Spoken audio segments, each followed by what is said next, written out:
Hi everyone, Shane R. Monroe here. Gulikit sent over this very interesting looking controller, brand new, the Elves 2 Pro. Thank you very much. So we're going to take a look at this guy. We'll unbox it. We're going to take it through a series of tests, tell you what I like and what I don't like. Let's get the box open and get to it. Let's go into the Monroe world. All right, so inside the box, we have a charging cable. We have a manual in various languages, including many color-coded areas. I love that. We also have a sticker. I love these little Gulikit stickers. They're cool. And finally, we have a little catalog, a little shopping guide. I've reviewed a bunch of their stuff, controllers, analog stick replacements. I'm a big fan of the company, which is probably why they were excited to have me take a look. Now, the controller comes inside this very hard plastic case, and it does have a charging hole, so you can leave it in the case while you charge it, and it just pops right open. There's no writing on this case like maybe the KK3 had if you've seen that review. So you're going to be sort of on your own with configuring the controller, but we'll look at that in just a minute. The dual analogs here are side by side, not usually my favorite. Several buttons laid out, a lot of switch stuff it looks like. We have two shoulders and two digital triggers, not analog triggers, so that might throw a few people off. We do have a switch here to switch between different devices, including Android, Windows, and the Switch. A couple little notches down there. I always thought maybe you could pop the top off, but I didn't see that being the case. Overall, it looks nice. It's a pleasant looking controller. I'm not super fond of this type of form factor, though. I don't like the opposing analog sticks. I sort of prefer the Xbox approach. But yeah, the build quality feels just fine, but of course the proof will be in the pudding with this guy. So let's take a look at the back of the box. Some of the features here, we have the Hall Effect anti-drift sticks. They feel great, a pairing button there in the middle. And of course we have anti-friction steel stick ring for smooth control. They feel great, by the way. They're not too tight, they're not too loose. All the buttons feel good, they're clickety. And the D-pad feels good, but that's going to remain to be seen. We have dead zone adjustments, adjustable joystick sensitivity. There's all sorts of things going on here. No, it says floating D-pad. That does not mean that you can pull it off. Perfect for fighting games. We're going to be testing that out. And it does say that it has a gyro, and the gyro does work for PC games. We're going to check that out because so far I haven't found a controller yet that does that quite right. But let's take a look at the manual. It's sort of weird. It's in partial languages. They got the same thing in different languages up front, and then it splits stuff out as you look. I'm going to try to pan through this manual slowly, so if maybe you picked up this controller without a manual, maybe you'll have the opportunities to see what you can do with the controller, how to calibrate the joysticks, right? So holding button key press combinations are how you turn things on and off here. There isn't an app that you do it with, but everything is done on controller. Now, for some people, they love that. Other people would rather just have a nice UI that they can plug the controller in, click, click, click, click, click, and call it a day. But you'll probably be spending a lot of your time on the controller, setting it up, and making changes on the fly to decide how you personally like the controller to behave. So if you want to do a little bit of size comparison and layout comparison to various other controllers out there, your more Xbox One controllers, your Stadia controller, the Wii U controller, the actual official Nintendo Pro controller, the Logitech one that sank the Ocean Gate, and the Mamba controller, an 8-bit, which is seemingly a little bit on the closer side, but you get the idea. You can tell that I'm not much of a opposing analog stick kind of guy. All right, so let's talk about some of the things that I like and that I don't like. Now, inside the manual, there are pages. Now, I've clipped them out because going through the manual is just sort of a pain. Unfortunately, there's two sides to one of the pages, while the other one just has text on it. So you can't just make yourself a quick cheat sheet out of these. Unfortunately, you'll have to sit here and flip it over, but we'll do what we can. Now, the first thing that you'll find out is to turn it on, you'll push a button. Pretty much any of the buttons will do, which means if it's not in the case and you stuff it in your bag, it's going to keep turning itself on. So that would be nice if there was a physical on and off switch, but what you get instead is a momentary off button. So if you tap that, it shuts it off, but it'll still wake up whenever it feels like it or whenever there's a button pressed.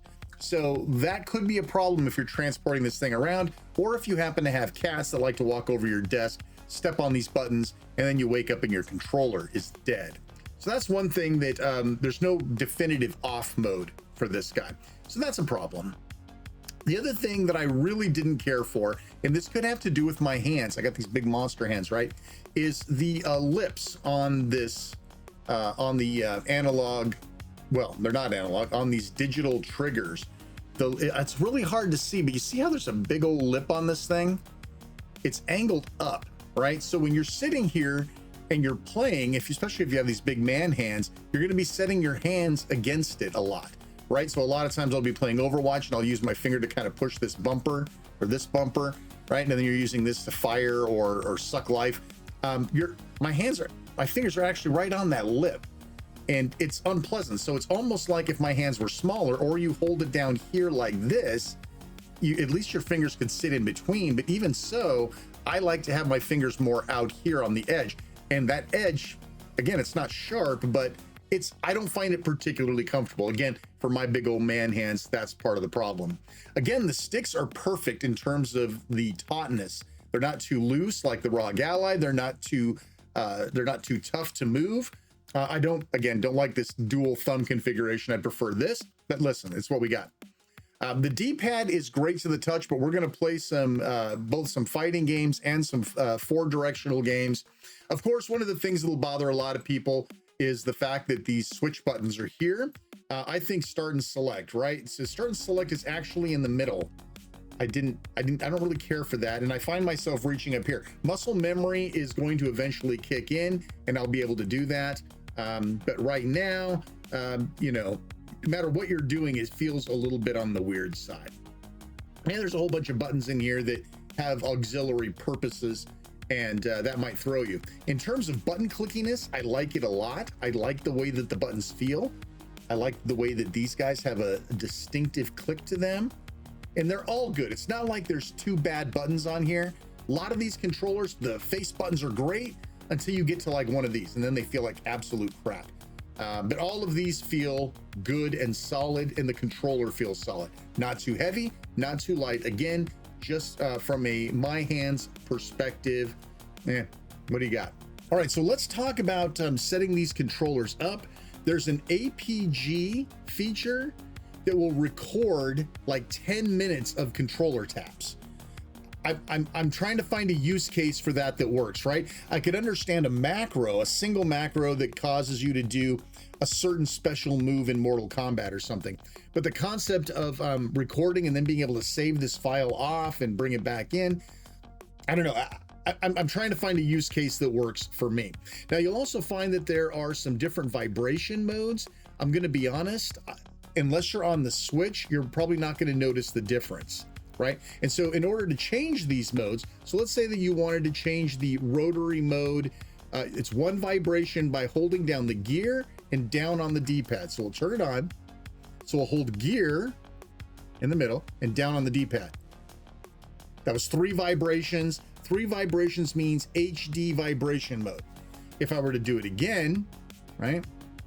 Now it's down to 1 vibration, 2 vibrations, and then 3 vibrations. So that's how almost all of these configurations work.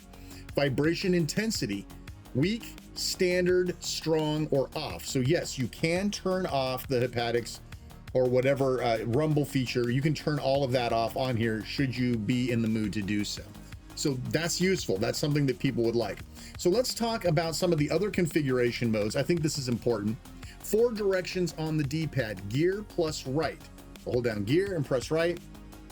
I got 1 vibration, and according to that, that means it's now in 4-direction mode, which means the diagonals aren't going to work anymore. And that's what you may want for a maze game like Pac-Man, right?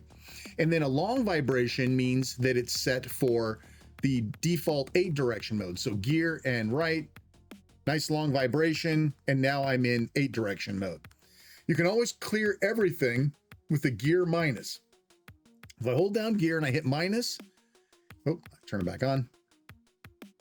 Gear and minus, and everything resets. And now everything is exactly the way it was by default. Continuous fire, this is kind of cool actually. If you hold down the gear and tap any of the face buttons, one vibration means normal continuous fire. 2 vibrations is auto continuous fire, and then cancel. And you could set that on any button that you want here on the face, right? As well as the R, the ZR as well. You can do this continuous fire or turbo firing. That's great. Now you'll also notice on the device that A and B are set for switch. If you want to change the A, B, X, Y swaps, you have the gear and plus. Gear plus, 1 vibration, puts A, B, and X, Y, and then restores them to the default. So like I said, you're going to probably need to keep these pieces of paper around. Motion assist for PC games, we're going to talk all about that in a separate area. Dead zone selections, so you can turn on or off dead zones. If you think you need that, it's here. You're probably not going to need it. And then adjust the joystick sensitivity. This is actually pretty damn cool, and it's independent per stick. So maybe you like a very, very sensitive look and aim, but you need a nice coarse adjustment for moving. Each one of these 2 sticks can be set for 50, 100, or 150% sensitivity. So that's a huge plus, especially if you jump in between games or you find that you're playing a brand new game and it's too sensitive. You don't want to have to go into the menus, do this, do that. Very simple, just a couple of button presses and you're good to go.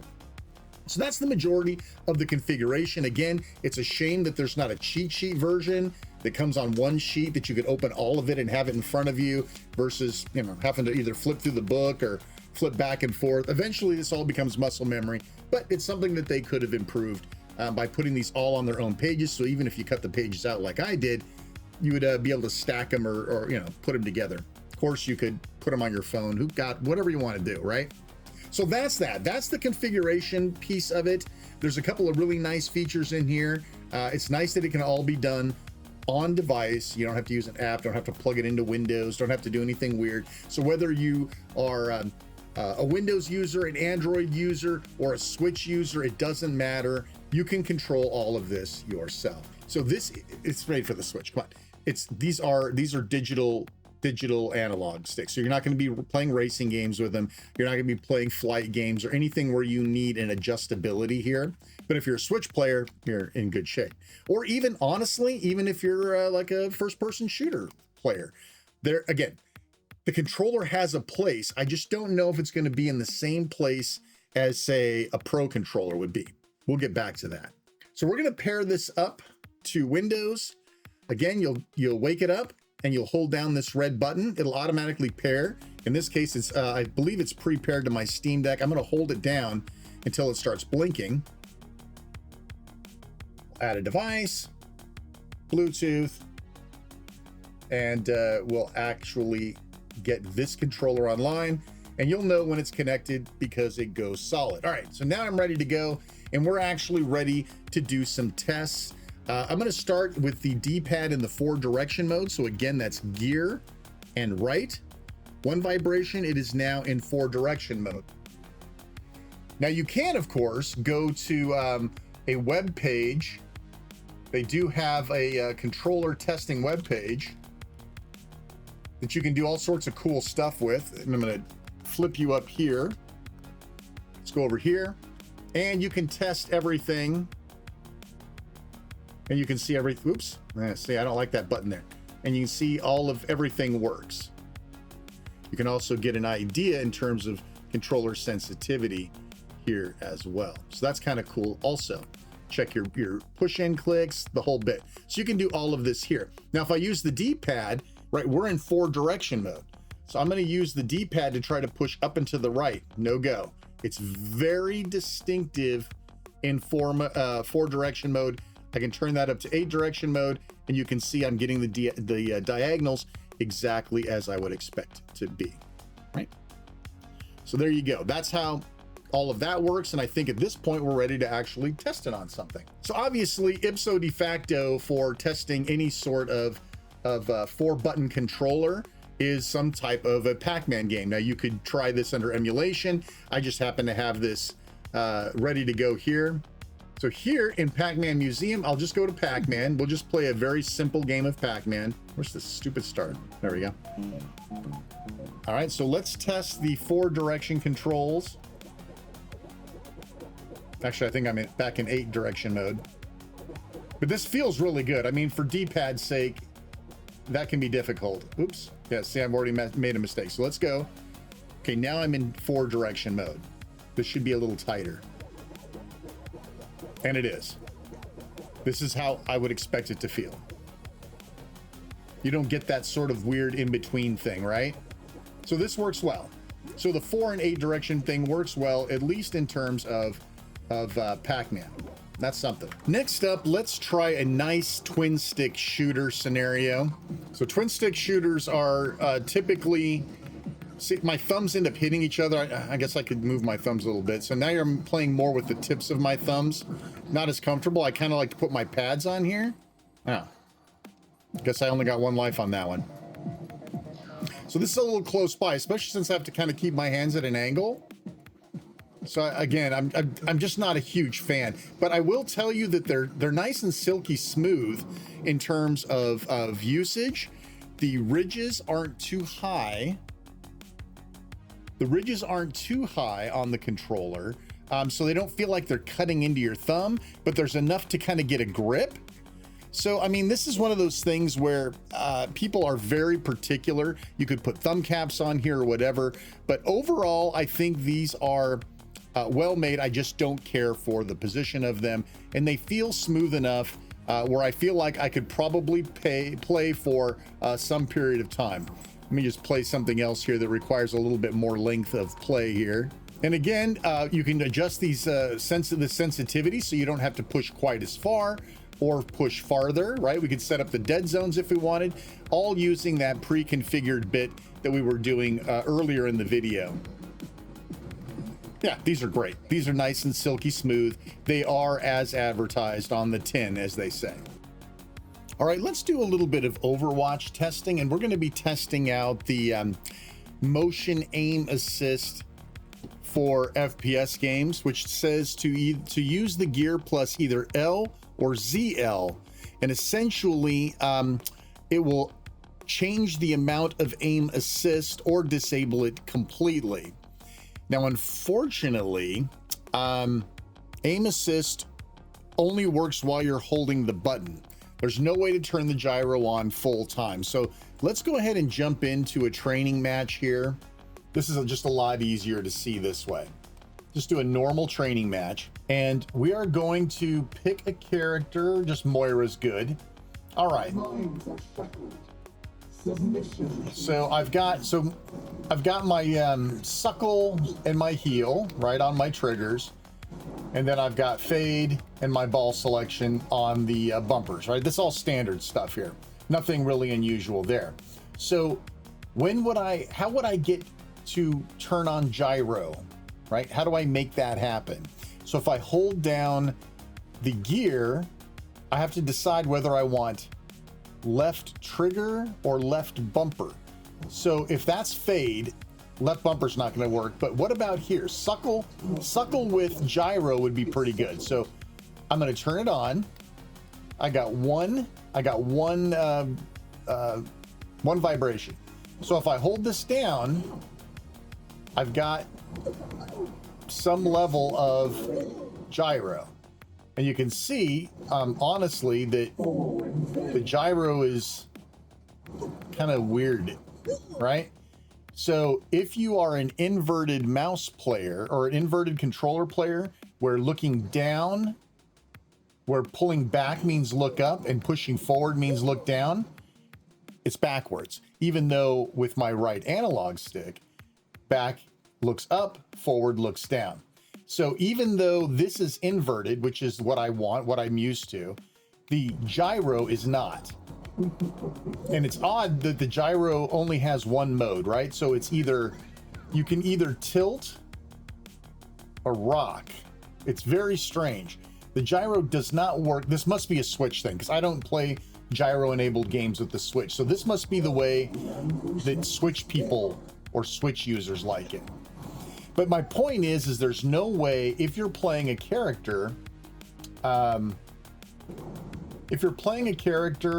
has like a shooting component, right? So Soldier 76, right? So how do I can shoot, but now how do I get gyro to turn on? I have to use the left trigger, right? Which sends that out. So I have to waste my secondary weapon. The gyro just, I'm not loving the gyro. So let's try it one more step up and see if it's better when it's more sensitive. Okay, that's a little better. Not, I don't know. I love gyro. In fact, I won't use a controller personally without one. The way that you have to hold a button down, and it has to be one of these two, you can't invert the gyro, and the gyro honestly isn't very comfortable, right? Let me show you, because I think this is important. This is an Xbox controller with the Armor X Pro on the back, right? This is what I usually use. So let me shut off that one. I'm in limbo mode here, and let me turn on the other one. I want you guys to see what I'm looking for with the controller. There we go. Okay. Now, right now there's no gyro whatsoever, nor do I have to hold something to turn on gyro. I push a button on the back, gyro is on all the time. So it doesn't matter. I don't have to hold a button down. I can now find precision aim, and I can invert the gyro. So look at that. I mean, I can do complete precision while shooting with Soldier, and I can invert it, and I don't have to hold a button down first, right? And it works the way that you would want it to work. And if you want it to be a twist versus a shift, you can change that with this particular controller. Unfortunately, you can't here. And so for me, the gyro in this controller is useless to me personally. All right, so let's do a little run with some fighting games. Everybody has their particular favorites. I'm more of a Mortal Kombat guy, so we'll go ahead and do that. I'll use Sub-Zero. Give me a little more option for doing the rolling techniques with the let's go medium, I guess, with the D-pad. Round one. I'm also way out of practice for this.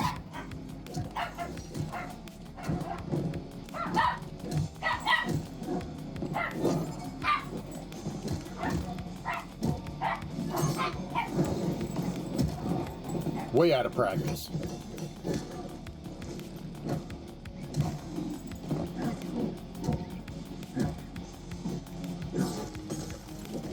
I remember the damn moves.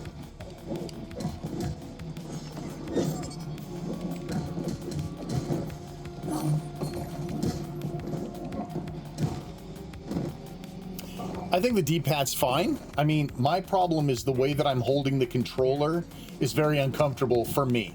The big hands, where the D-pad is positioned, the D-pad's responsive. That's not the problem, and the D-pad rolls well. Not a problem there. But the way that I'm kind of having to like pincer the controller to hold it while using the D-pad doesn't. I don't care for that. Again, big hands, positioning. Your mileage may vary, void where prohibited.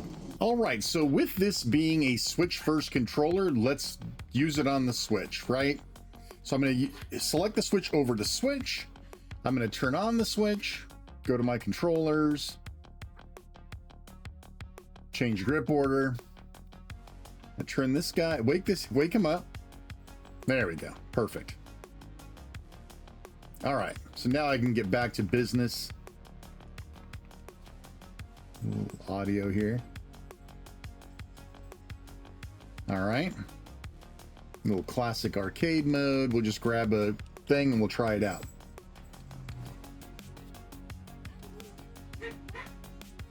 Let's see what we're talking about from a comfort level here.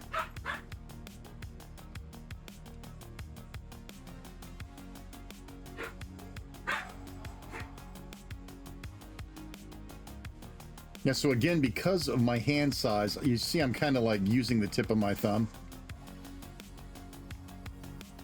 It's fine. I mean, listen, it's a controller, and I think its size is what's really keeping me from loving it. And of course, the way that everything is kind of laid out, it's just kind of not for me. From a responsive point of view and all that stuff, I mean, I think it's fine. I'm just not as comfortable holding it. And the vibrations feel great. It's got a very nice rumble. And of course, I don't have the instructions in front of me, so I don't have the opportunity to shift through the rumble modes. But yeah, I mean, it's probably great for the Switch. Is it going to be great for the PC? Probably not. But I did promise you that this controller does have a great use set. And what is that? Let's find out together. So where I really love this controller is for emulation, especially older gen emulation. So arcade games, dual stick shooters, old classic computer games, pretty much any of these older titles that don't make use of a modern style controller layout, this is perfect for. So if I was going to play arcade games, right? If I were going to play Robotron, this would be amazing for it. If I was going to play GameCube, if I was going to play old NES, all of these things would be absolutely perfect for this type of controller, because you're not necessarily using all of the buttons. You're not using these ones that kind of cut into my finger a little bit. You're using it not as a twin look FPS type scenario, but you're using it as an old style controller, right? So if I were to go down to say, if I was going to use this for something like Robotron, this would be an amazing controller for Robotron, right? It's good for twin stick shooters. I'm not having to navigate a ton of other controls. I can focus on just using these sticks, or I can just focus on using 3 buttons in the D-pad. I don't have to stretch or manipulate my big old man hands around this thing, right? So that kind of makes sense. Why it would be great for emulation, older school emulation, console emulation, computer gaming emulation. It really does work well. And in fact, I spent 3 days using this controller exclusively with a mini PC that I was setting up for emulation on my TV. And I'll tell you what, I loved it. I thought this controller was prime for a mini PC plugged into the TV, playing old style arcade games, old style console games. I loved it. I was playing Time Pilot on here and it was playing great. Again, these older arcade games are fantastic on this thing because you're not having to stretch yourself across the controller. And for big hand guys like me, that's a big deal, right? So this played really great. This thing is so silky smooth for controlling, because this was like a ridiculously smooth motion for a game at the time. This played so great. I loved it. I don't have to worry about getting up here or working around the controller. It's been a great choice for that. So for me, as a pro controller PC player, this is not for me. If I were a Switch guy looking for an inexpensive, cheaper, fully featured, by the way, fully featured controller for my Switch, this would be it, right? If I were looking to have light gaming along with emulation, like on a mini PC or maybe my Steam Deck plugged into a TV in the living room, this device would be amazing for that. It's a great value. I'll put the current price up on the screen. It's a great price. It's a reputable company. It's Hall effect controls. It is well built. The construction's great. You just have to find the right use for it for you. And for me, this is going to be my companion for my Steam Deck to play emulated games. Your mileage may vary.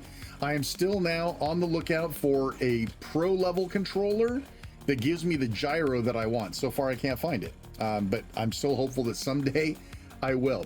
But listen, I hope this worked out. If you have any questions, you want me to put this to any sort of a use test for you? Do you want me to try with a specific game? Whatever you'd like, leave a comment down below. I will read each and every one of them, and I will give you whatever information that you need regarding this controller. So let me know. Thanks so much for watching. Like, subscribe, hit the bell. You guys know what to do. Blah, blah, blah. I'm Shane R. Monroe. Thanks so much for watching. Take care, and we'll see you next time.